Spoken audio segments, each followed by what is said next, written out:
আমরা যতদূর জানি নিয়ামতপুর উপজেলায় ৭৫টা কেন্দ্র, তার মধ্যে ২৭টাই ঝুঁকিপূর্ণ।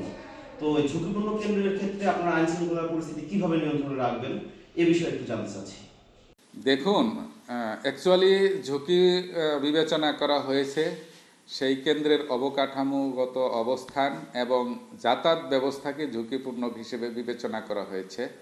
তবে ভোটার এসে ভোট দিবে তাতে কোনো ঝুঁকি নেই।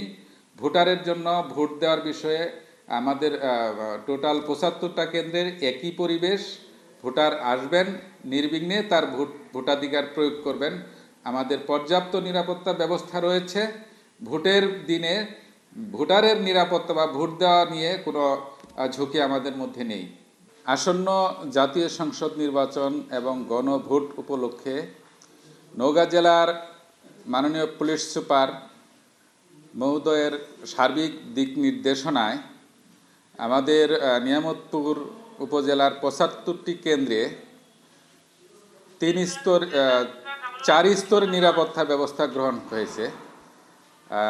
তার মধ্যে সাধারণ ভোটার যেন নির্বিঘ্নে এসে তাদের ভোটাধিকার প্রয়োগ করতে পারে তার জন্য বাংলাদেশ পুলিশের ৬টি মোবাইল টিম, একটি স্ট্রাইকিং টিম, বাংলাদেশ সেনাবাহিনীর পক্ষ থেকে 4টি মোবাইল টিম, বিজিবির পক্ষ থেকে 3টি মোবাইল টিম এবং আনসারের পক্ষ থেকে 2টি মোবাইল টিম সহ 3 জন নির্বাহী ম্যাজিস্ট্রেট এবং একজন জুডিশিয়াল ম্যাজিস্ট্রেট এলাকায় সার্বক্ষণিক ডিউটি করবেন।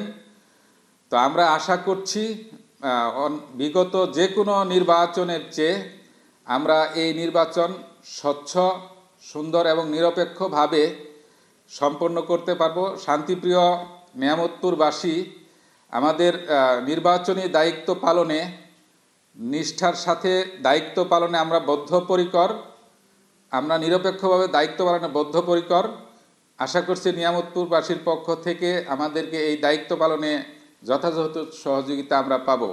আপনাদের মাধ্যমে আশা করি কেন্দ্রের যে কোনো বিষয়, যে কোনো তথ্য আমাদেরকে দিয়ে আপনারা আমাদেরকে সহযোগিতা করবেন।